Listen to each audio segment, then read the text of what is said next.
You're listening to the ESO Network, your station for all things geek. Hi, I'm Joe Heath. I am sometimes Toni Heath. Sometimes. Yeah. And this is always the Watch-A-Thon of Rassilon. You're looking at me expectantly. You always do like a little bit there. Do I? I mean, yeah. Sometimes it's just, yes it is. That's why I say when I can't think of anything. I know. You think you would have like... You think I would like do some sort of these. prep and like come with a joke ready, but I don't. Cool.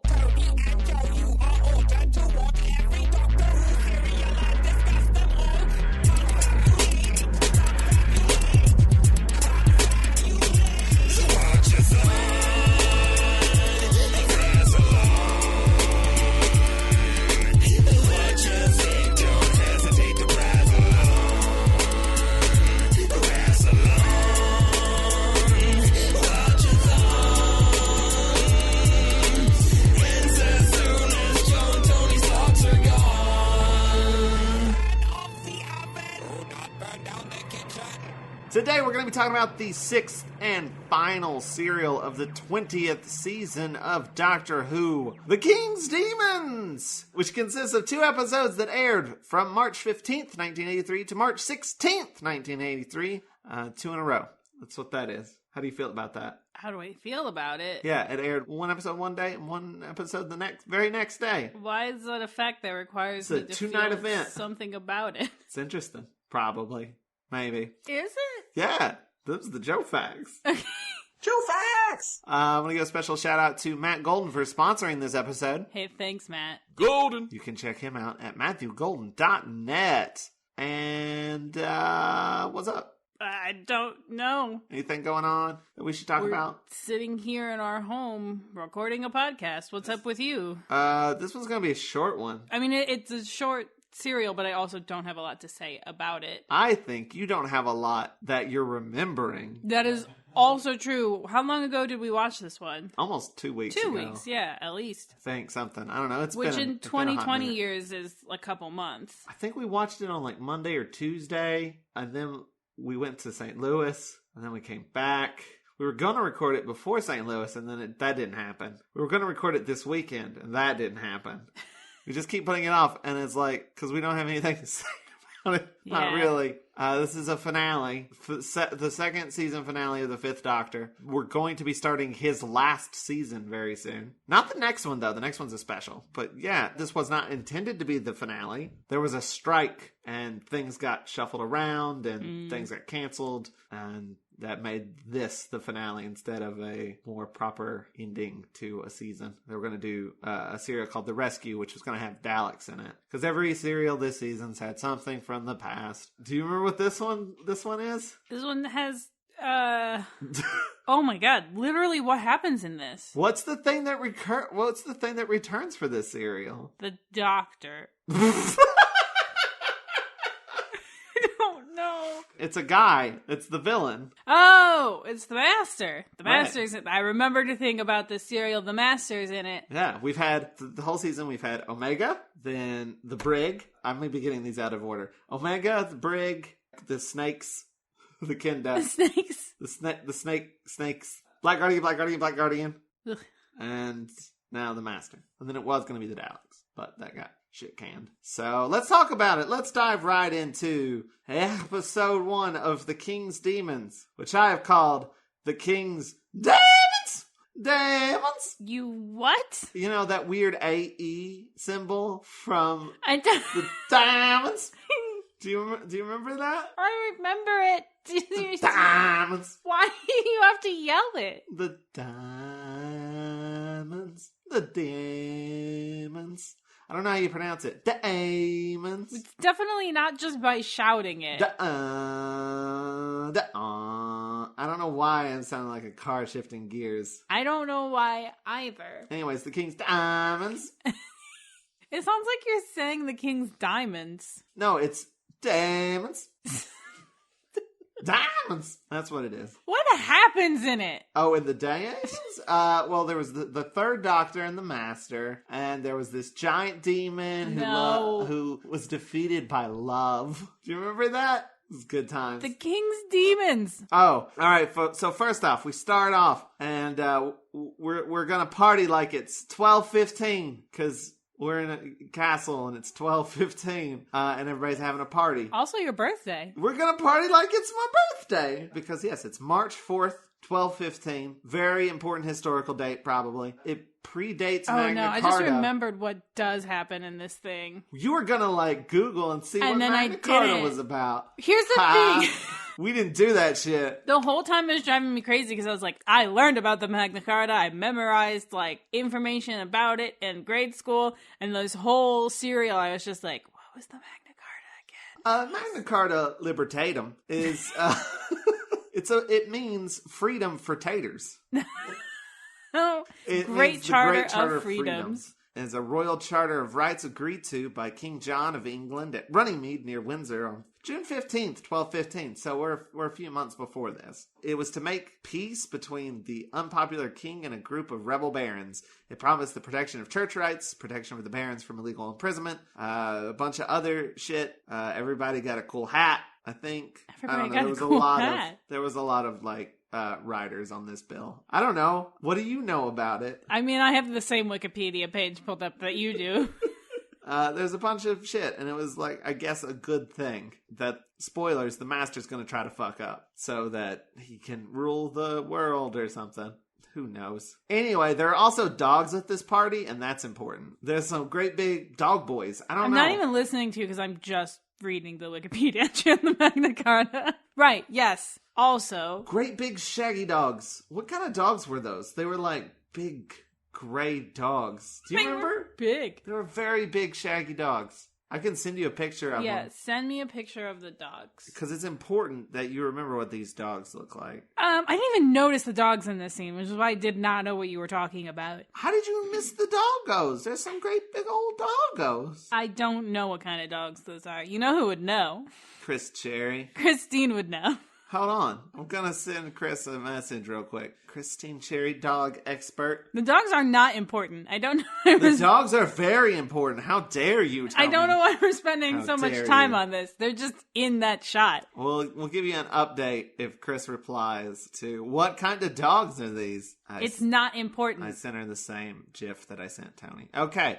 We meet King John of England, who kind of sucks. He does seem a lot like the King John in Robin Hood, which came out before this. So I wonder if it was a deliberate sort of style, like he was sort of playing with that pop culture. Is it King John and Robin Hood? I don't know. Yeah. Is it? Okay. So I wonder if he was sort of playing off of that pop culture representation of King John a little bit. I don't know. Maybe that's just how kings are. I don't know. But yeah, he's a dick. He's grumpy. He wants taxes from this guy that's a guest at his party, whose name is Raynolf Fitzwilliam. Well, he's not a guest at his party. They're in his castle. Oh, you're right. Yeah. Rude. Well, he's just he's the king, so it's kind of like everything is the king's, so it's his. That's true. But he's just at this party and is like, hey, give me money. I'm the king. What you gonna do about it? And that's rude. That's rude. I know he's the king, but that's rude.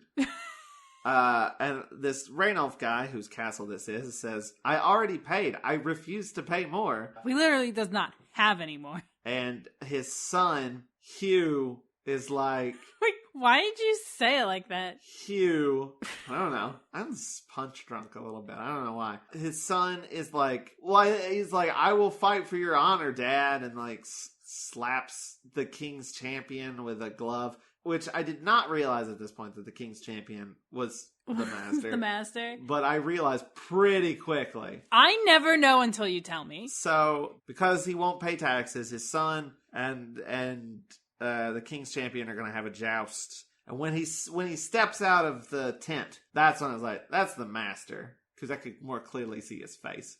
Which he just looks like the master, but with red hair. He looks kind of like a caveman for some reason. What accent is he doing? French. No, he's not. His name is Gillis. I'm not sure if that's how you pronounce it. I think that's how you pronounce it. It's spelled Gilles. I remember they pronounced it really weird. But Eastrom, which you can rearrange to say Tremus. which you can rearrange to read Master. Huh. To cover the surprise of this reveal, they credited him not as Anthony Ainley. They credited him as James Stoker, which if you rearrange those letters, you get Stoker James.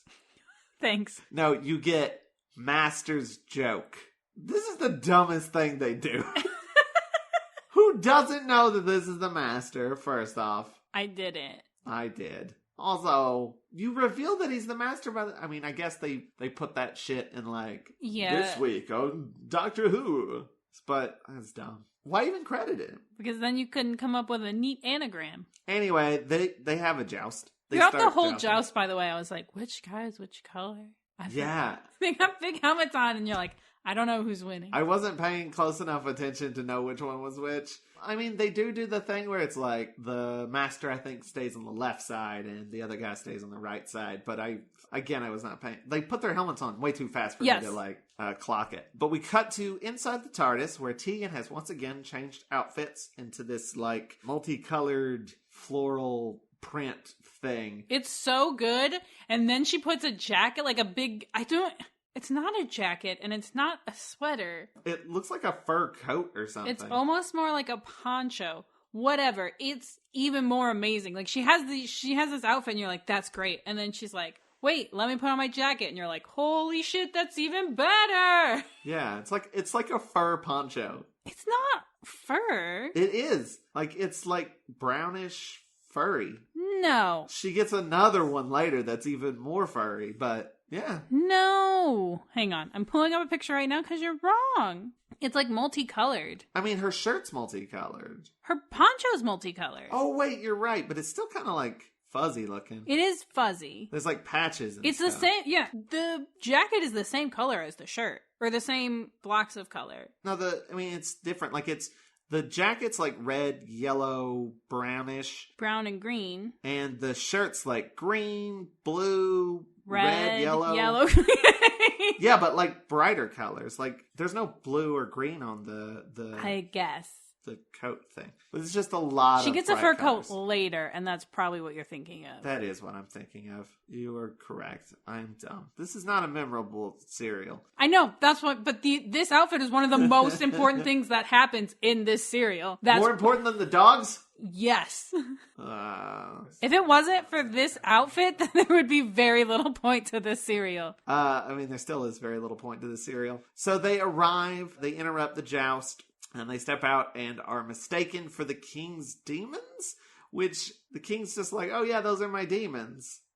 You must be Lilith, he says to Tegan. And the doctor is like, we're not demons. And he's like, come on, demons. Let's Sounds like something a demon would say. Such a weird thing. Is that like a thing? Did King John say that he knew demons? God, we really know nothing. Well, I searched King John demons, and the first 4 things I get is Doctor Who related. I don't think he did. I don't know. He's not saying they were his demons. He's just like, oh, you guys are demons. Yeah, but he's like very chummy with them. It's weird. Like he's not like, demons. He's like, cool, demons. Come watch this show with me.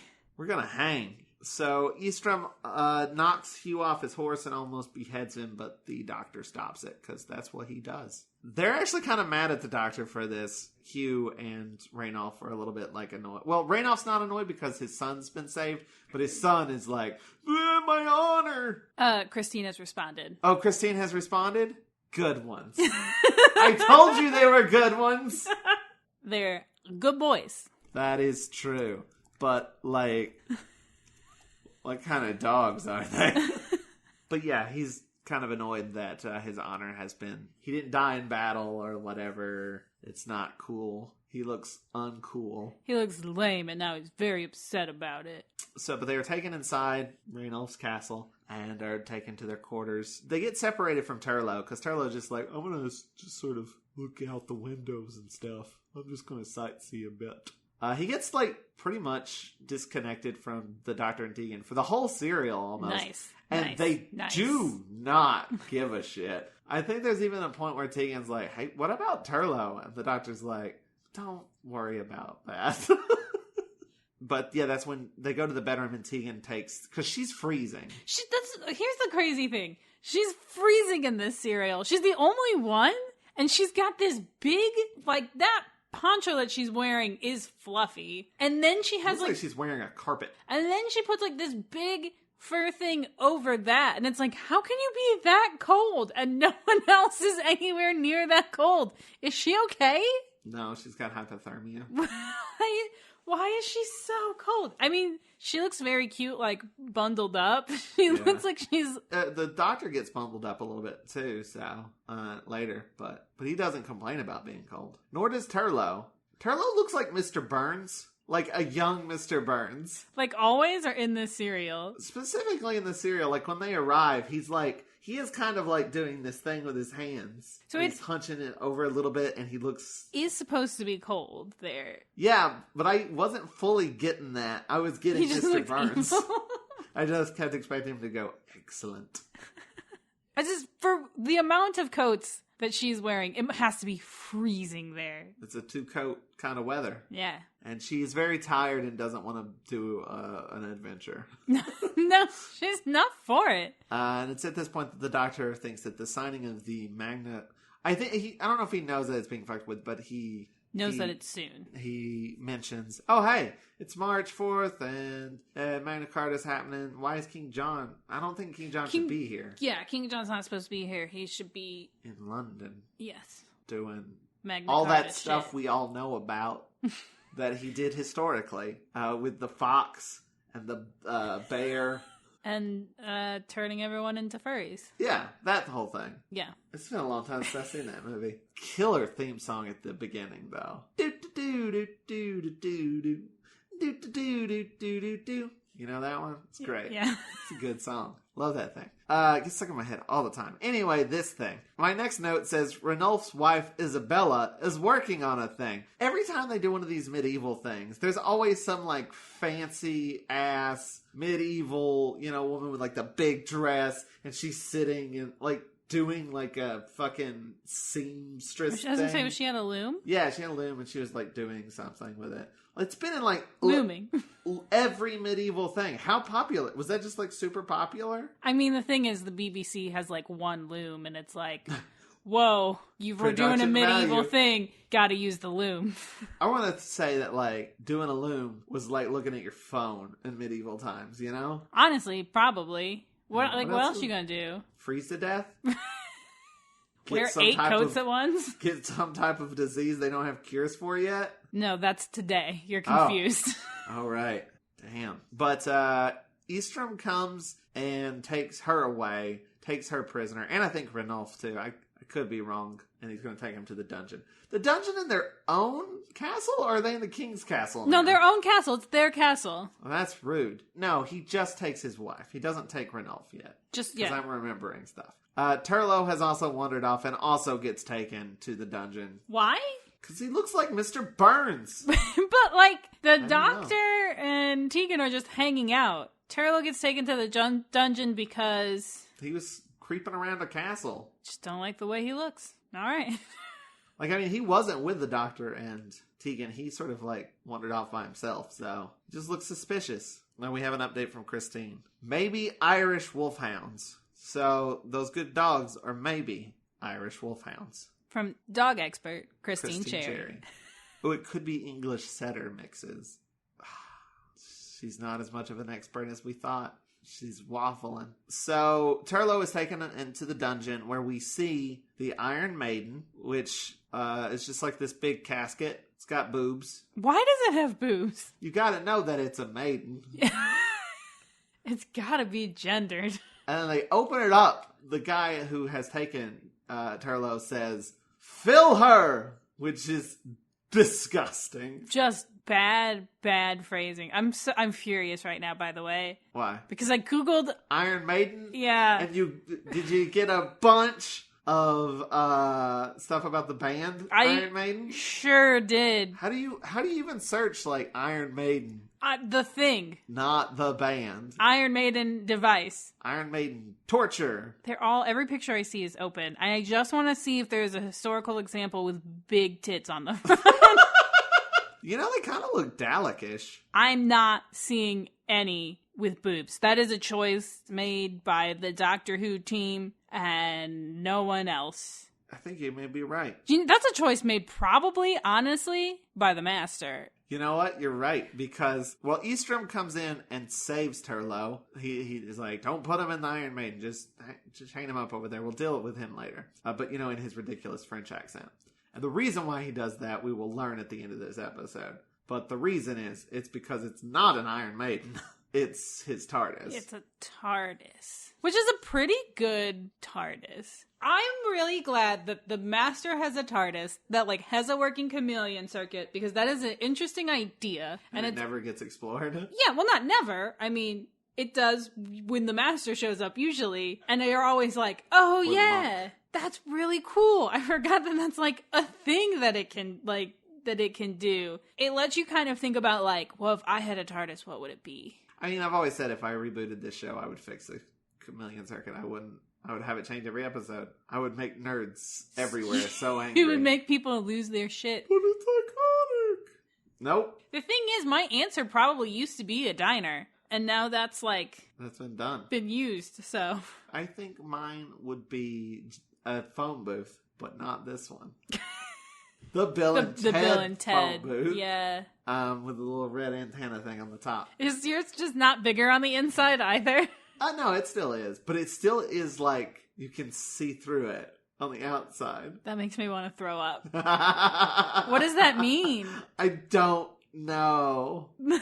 Literally, that makes me nauseous and I want to stop thinking about it. They probably just disappear once they go inside, but you can still see through to the other side. Like, it just looks like it's an empty phone booth. Okay, but it's not.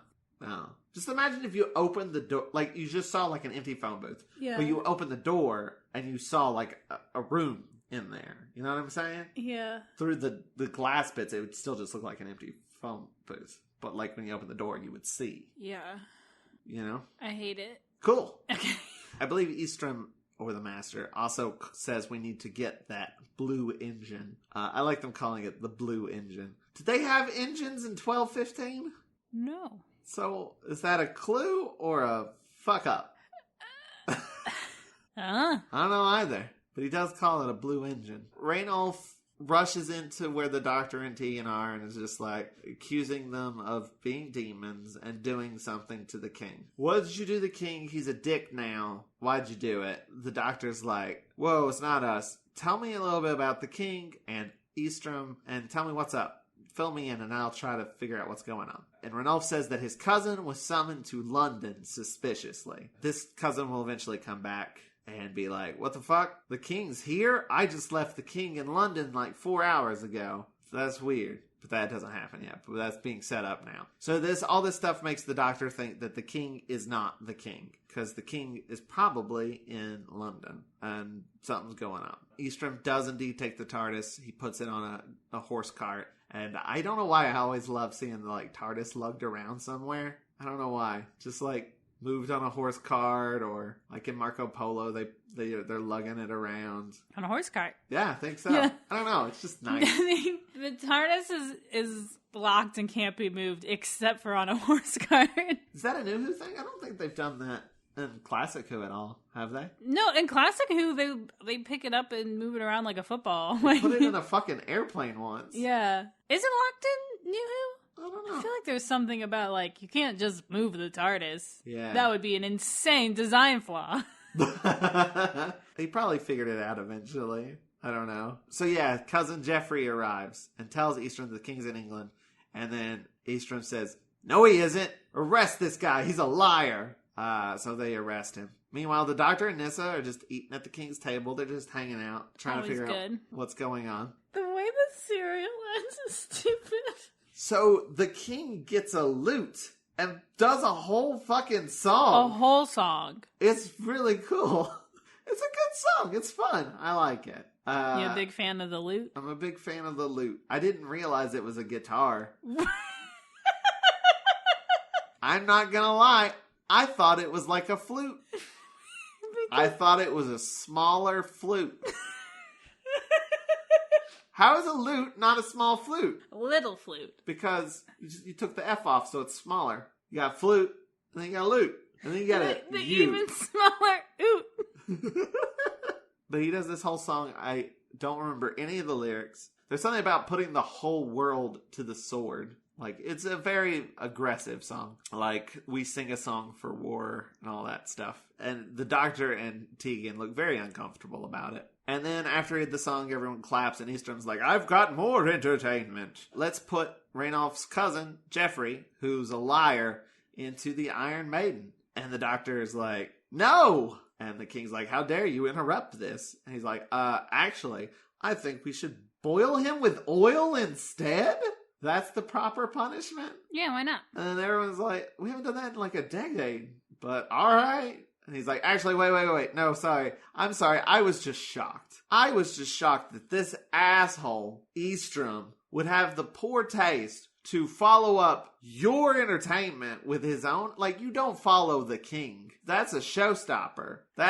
You do that, you're done. It's you can't be like, oh, you think the King's great, wait till you see this. That's just not done. Eastrom's like, how dare you? And slaps the Doctor with a glove, which means duel. Eastrom and the Doctor have a sword fight. We haven't had this in a while. Not since the Sea Devils. Nobody ate a sandwich, so it wasn't as good. Though there was eating during it. The King's eating the whole time. And there's like that bit where like the Doctor gets slammed onto the table and he's like lifting up his turkey leg. Oh man, I would kill for a turkey leg. It's not a bad sword fight, but it's nowhere near as good as the Sea Devils sword fight. No. And so the Doctor bests Eastrom and knocks his sword out of his hand and like sticks his sword up under the Master's chin, and he raises up and pulls up his tissue compressor eliminator, which I did not realize that that's what it was. It always kind of looks like maybe a vibrator. And so then his face goes all wibbly wobbly, and oh my god, it's the Master!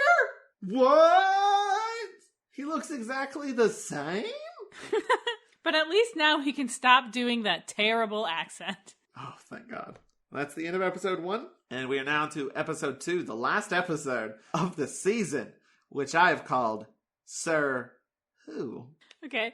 The Doctor says something about, like, you may have, like, different disguises, but it never disguises your true intent or some bullshit. But then the Master says that the Doctor is his, and I quote, greatest stimulation. Yeah. And that he has inspired him. How is that not like... That it's flirting. Yeah. It's flirting. Stimulation is a very interesting word choice while he's holding his vibrator in his hand. So the King tells the Doctor, you gotta kill the Master. But the Doctor doesn't want... Well, like, even like, the Master's like, kill me. I think Tegan throws a fucking knife at him, and he just catches it without even looking. Like, he drops the knife, and like, the Doctor has the tissue compressor eliminator, and he's like, do it. Kill me.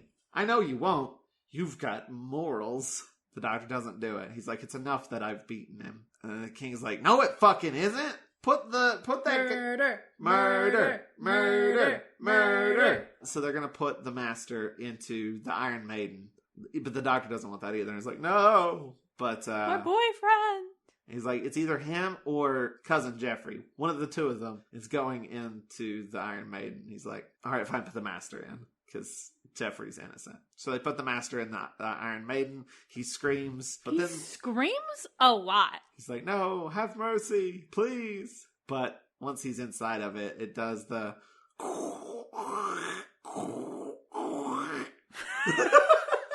Was that you doing a TARDIS just... Yeah. I can't do it. No. I'm just Why doing Darth Vader. It's not even Darth Vader. It's like a duck Darth Vader. You do the TARDIS sound. How do you do the TARDIS sound? Not so easy, is it? I mean, I know how you do it. Give me a piano string and a key, and I'll do it perfectly. All right. Well, I don't think we have time for that. Or the budget. But yes, the our Iron keyboard Maiden. Is electric. The Iron Maiden is the Master's TARDIS. So Jeffrey's like, okay, I need to go to London and warn the real King. But the Master hears this inside his TARDIS and says, stop, Jeffrey. So the King is like, oh, hey, you just got here. Let's hang out. Don't go away, Jeffrey. You just got here. And so he goes off with the king. The master TARDISes to the dungeon and releases Hugh and Isabella. Okay, that's who got taken. Ranulph is still free. Hugh, his son, got taken. Yes. I don't give a shit about any of these damn characters. So Hugh and Isabella get freed and are instantly just like, oh, cool, this master guy's really nice. Doesn't look anything like anybody we know. But he does not release Turlo because Turlo's like, I don't trust this guy because he's like saying like, he basically says that the doctor is doing the things that he's doing. He's done something to the king and made the king evil, and he's in cahoots with this evil king. Meanwhile, the doctor gets new duds. He gets like a fancy, medieval rug. It's a good outfit. Did you say rug? Yeah, it's also like very like furry looking. Very warm looking. You keep calling everything a rug. But he gets new duds and he looks all fancy. And he also gets knighted, and they call him Sir Doctor. Right. Why?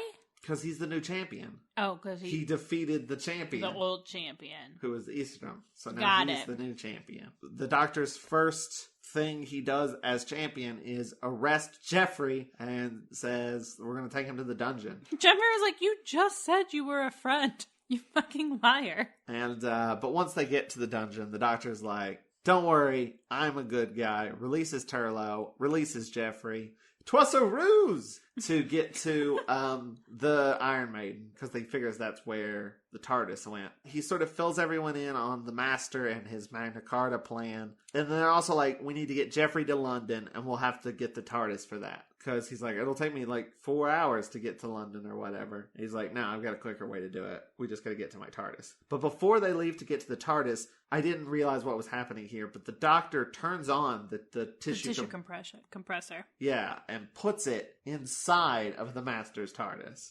So he just shrinks everything in the Master's TARDIS, I guess. Overloads shit. He fucks it up, basically. That doesn't get revealed until the very end of the episode in a sort of offhanded remark. It's the second Master serial where he goes, oh, by the way, I kind of already defeated the Master, and we don't really need to see that happen. They go to find the TARDIS, but they see that it's missing. So Jeffrey's going to have to go on horseback. So Turlo offers to help Jeffrey find a horse. Jeffrey, this is like one of the other only good things, which is like Turlo and the horse. All he does is slap it on the ass.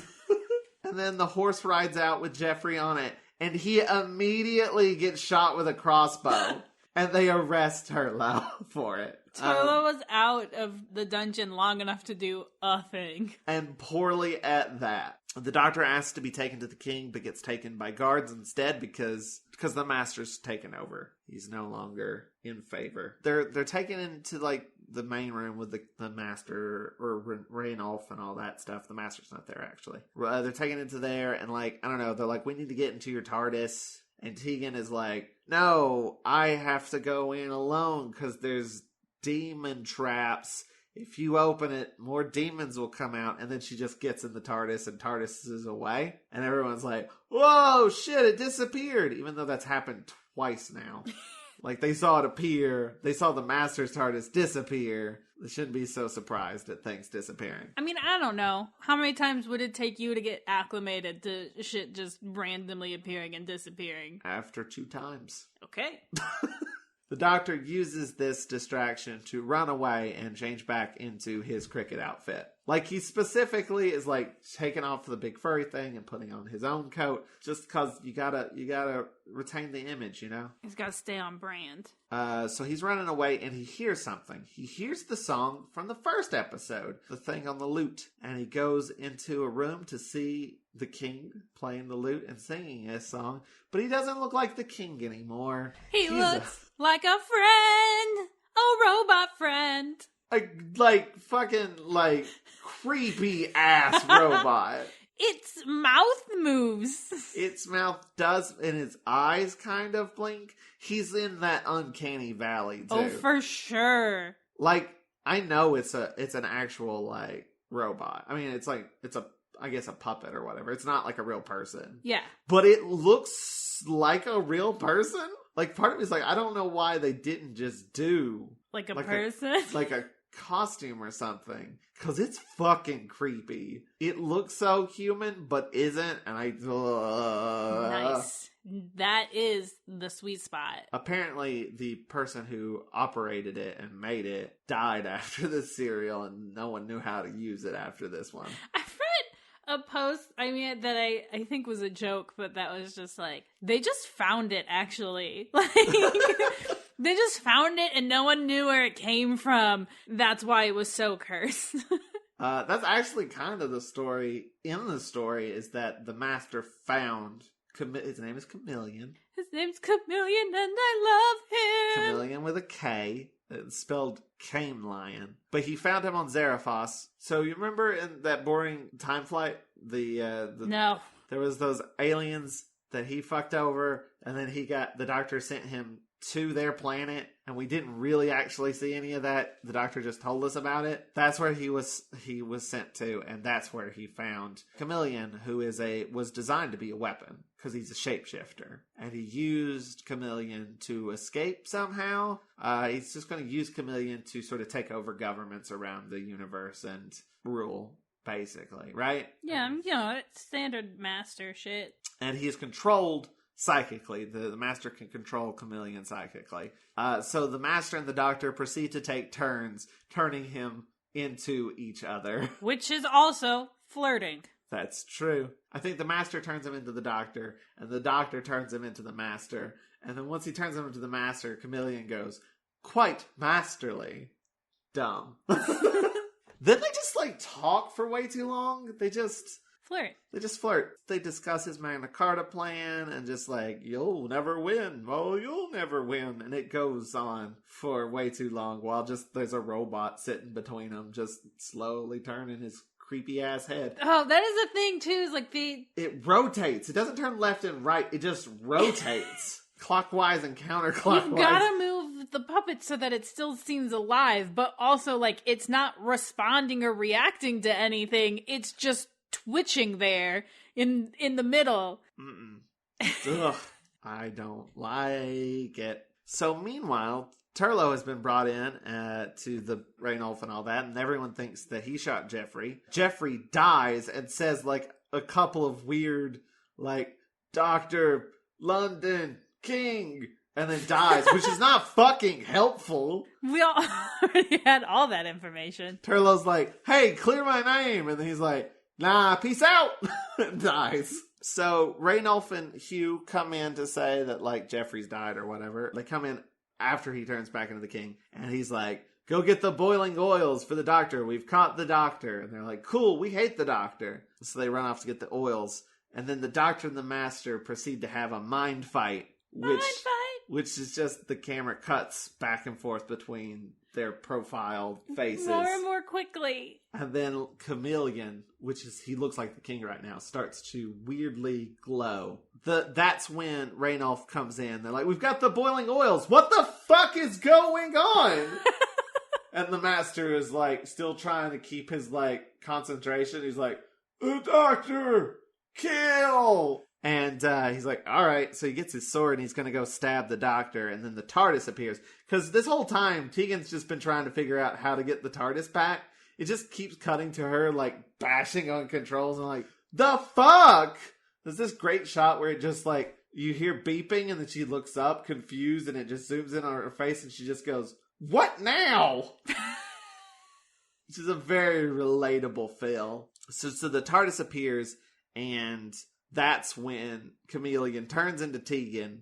I don't know why he had to turn into Tegan. It seems incredibly rude. I think it is just to establish that, the doctor has control? Yeah, because how else would you do that? It's if you turn it into somebody that's, on the doctor's side, then you're oh, the doctor has control now. Except that it just seems really rude. Chameleon comes into the TARDIS where Tegan is, and Tegan's what the fuck?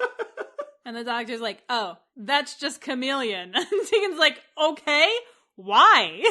Why did you make this robot look like me? That's upsetting. The doctor also almost leaves Turlo there, by the way. Turlo, grabs a sword and is threatening the master with it. And the doctor's "Come on, don't stop fussing." But he doesn't do anything to rescue Turlo. Turlo does it by himself. The Doctor has given zero shits about Turlo this entire serial. But they get on the TARDIS and they TARDIS away. And the Master turns into a fucking Scooby-Doo villain. And he's like, "Fool, medieval misfits!" It's a line he literally says. Medieval misfits. He would have gotten away with it if it wasn't for those medieval misfits. And their shape-shifting robot. And then, yeah, on the TARDIS, that's when the Doctor says they screwed up the Master's TARDIS with the tissue compression eliminator thing. We sort of more formally meet Chameleon. Because now he, like, has a personality. He at one point even says, "I have a mind of my own." He still sounds like the king, though. Does he just have the king's voice? I mean, sure. Tegan does not trust him. Tegan doesn't trust anyone, and you know what? Fair enough. She's right to. And then he's like, "Where will Chameleon stay?" Or no, Chameleon says, "Where will I stay?" And she's like, "You can have my room, because fuck it, I'm out." And the Doctor gets all huffy and he's like, "Fine, I'll take you home." Doctor literally throws an entire temper tantrum. He does. Like, he's like, "Well, all right, I'm planning a course for Earth to take Tegan back." And Tegan's like, "What?" He's like, "I was going to show you all these great wonders, like the Eye of Orion." And like Turlo is like, "Hey, we were going to go to my home." What? But then he is like, "But the Eye of Orion is pretty great." I've been there and it is pretty killer. They've got the best arcade. And Tegan's all like, "Well, I don't want to go home. Let's go to the Eye of Orion." The Doctor can't just talk about his feelings. He can't just be like, "Hey, it kind of hurts my feelings when you, like, act like you want to go home. Do you want to go home? If you want to go home, I'll drop you off." No, he has to be like, "All right, I'm kicking you out. Fuck you. You don't have to be with me if you don't want to." Like, chill out. Like, use your words. Communicate a little bit. It's okay. He's like, "All right, fine. We'll go to the Eye of Orion." And he starts to head out. She's like, You're not gonna change the coordinates?" He's like, "Oh no, they're already set for that." And then does a big goofy grin because he's a little stinker. Yeah, that should be cute, but actually it's just super annoying. And that's it. That's the end of the serial and the season. They didn't even stop. They're just like, the Master doesn't have this robot now. I'm sure he can't do anything. They just left him there. Like, it's March. Magna Carta's in June. He could go to London and still fuck shit up. Oh, wait, you know what, though? The Doctor did fuck with his TARDIS. Yeah. And, like, it shows the Master getting into his TARDIS, and he's like, "Ha, ha, ha." And then it's like, the Doctor's like, "Who knows where the fuck he'll go, because I screwed that shit all up." Yeah, so, like, he's in a TARDIS that doesn't work. But, yeah, so is the I Doctor. think there's even a joke about, like, "I wonder what that's like, not knowing where you're going." I think Tegan says it. It's not, like, a super satisfying solution to just be like, "Oh, remember that thing I did? It broke everything. All right, let's go." You're like, "Oh, okay." The end. That's it. That's the end of the King's Demons. We're going to take a quick break, and we'll be back with final thoughts. What will you do when your child asks? What were Saturday morning cartoons? What were Saturday morning cartoons? What's wrong with you? Or will you handle it the right way? Sit down, baby girl. Let me introduce you to my friend Mark McCrae. Join Dan Klink and I on the Best Saturdays of Our Lives podcast as we take a unique behind-the-scenes look at the history and dynamics of animation with plenty of laughs along the way. The Best Saturdays of Our Lives podcast is a proud member of the ESO network. Hey, Joe. What? You know what time it is? Yes, it is. It is 9:27 p.m. God. Yeah? Yeah. Cool. All right. Thank you. You're welcome. I'm glad we've established how late it is. I want to go to bed. Hey, Joe. Yeah? You know what time it is? What time is it? I mean, it's 9:27 p.m. Eastern Standard Time. You're supposed to say it's time for final thoughts. Oh, it's time for final thoughts. Final thoughts. I want to go first because I won't have anything to say after you've gone, because there's not much to say. Look, here's the things that are important. Tegan has a very good outfit. We get a robot companion. I'm done. You have nothing else to say? Okay, here's the thing. I'm like super excited about Chameleon, and then I was like, man, I don't know how many things Chameleon's in. And I think Christine was like, he's gonna be in like 2 more episodes and not even like coming up. Like they just forget about him. So that's kind of a bummer. Look, sometimes things happen and you have to just get something to air. And it is what it is. And that's it. I agree, and I have a few more things to add. Another important thing. Dogs! There were dogs, I guess. There was some good doggos. I'll say the king was pretty fun. I like the king. Of this, like, cast that's not the main cast or the master, he was the only one that I liked. Like, he was fun to watch. Everybody else was boring as hell, and I did not give a shit about him. I like Chameleon.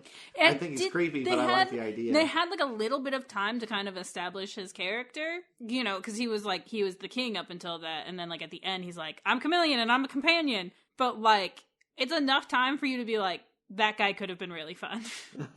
He's a little sassy. But yeah, it was very rushed. There's just not much there. This exists to fill a hole, and that's really the best thing you can say about it. It really sucks that this was like the finale. I mean, I know it wasn't intended to be, but like, I still feel like you could have had something more satisfying. It just kind of, but also it's kind of repetitive. One of the bigger things in it is the sword fight, which is just a less good version of what happened in the Sea Devils. But you also have the entire plot is that the king is a robot, which has been done before. We did that in the Androids of Terra. That had a robot king. Oh yeah. He was more comedic, but I don't know. It's just like you had some interesting ideas, but you didn't do anything with them. Everything was just kind of there. Well, it's just time. I mean, like, this wasn't something that, like, this was written to replace something, right? No. I thought like it wasn't supposed to be the finale. It wasn't supposed to be the finale.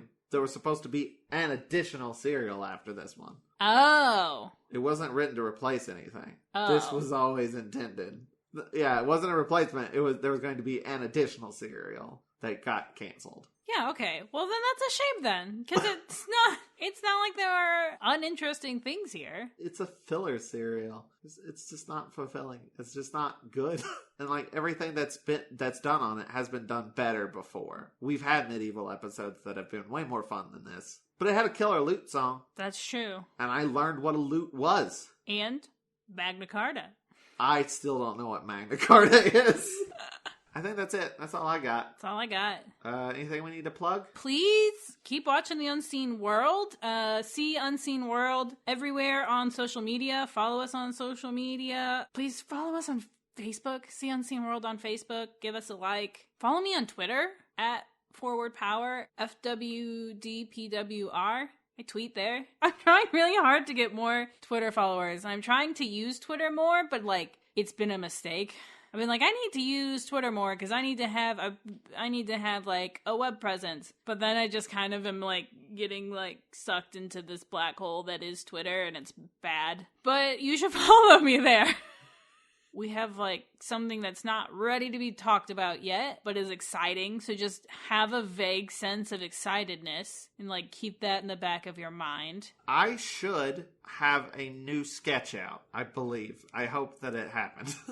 I may have forgotten, and it might go up in a little bit. But I believe My Two Clones just premiered at the Etowah Film Festival. It actually hasn't yet, because we're recording this in advance. But by the time this episode is out, it is just played at the Etowah Film Festival. I don't know how it did. I hope it did well, but I'm going to be uploading the video after the festival, which means that it should be up now to you listening. Congratulations. Thank you. You can... You've been winning all kinds of awards and stuff. My Two Clones has been in like 5 or 6 festivals, as the most festivals it's ever been in. It's at least 4, I want to say. And you got that award for your ebook? Yeah.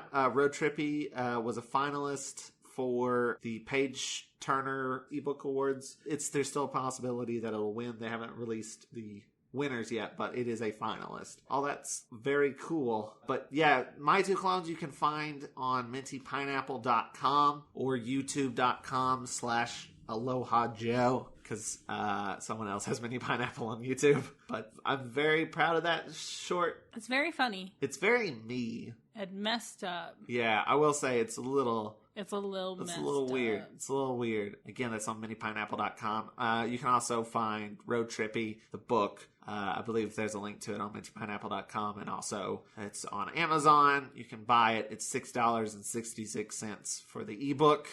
Go check it out. That's all I got to plug. Are we done? You can follow me on Instagram.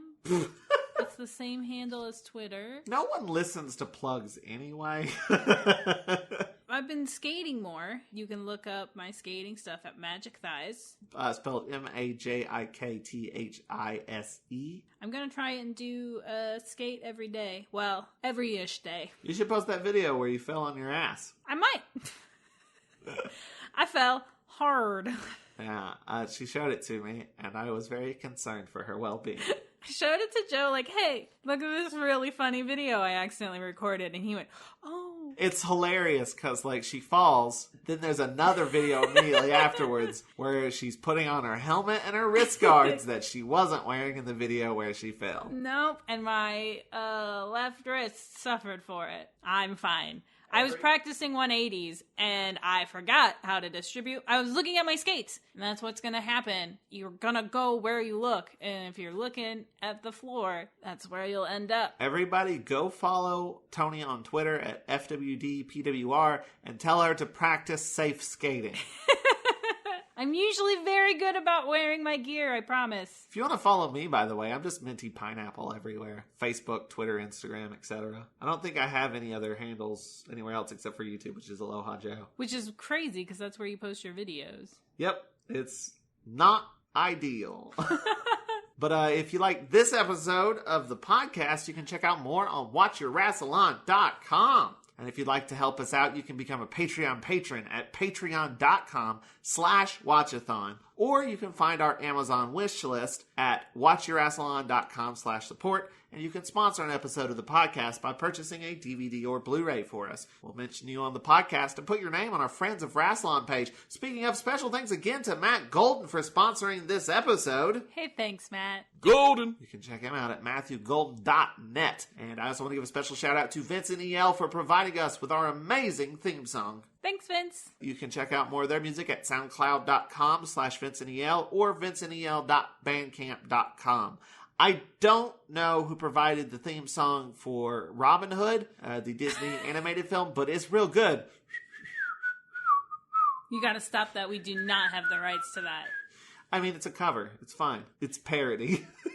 Because my voice is horrible. But tune in next time when we talk about the 5 Doctors. Oh, that's going to be so much fun. We're doing a live stream. We've already done the live stream. You may have even seen it. If you haven't seen it, go watch it. It's available to everyone. We're doing it publicly. So usually it's on Patreon for our highest tier. But we thought this is a special episode. So all of you guys can join in. Go watch the 5 Doctors with us. This next episode, I don't know if it's going to go up in 2 weeks. I've been trying to stay on a bi-weekly schedule, but life's been crazy and hectic, and I don't know. I'm going to try to get it up in 2 weeks. If not, see you whenever. And I don't know who's going to be on the next episode. I know me and you, and we've invited all of our previous guests. Yeah, we kind of put like a big open call, and it's just going to depend on who is available that day. I do believe Christine will be there. I do think Felicity will be there. I know there's a few other people that definitely said they wanted to be there, but we'll see how it pans out. But until next time, keep calm and wrestle on. Goodbye, and I love you in a platonic, parasocial way. Diamonds! Jesus. Medieval misfits! This has been a broadcast of the ESO Network. Be part of the crew and help support our shows by donating to our ESO Patreon or by shopping at the TeePublic store, which can all be found at www.esonetwork.com. The ESO Network, your station for all things geek.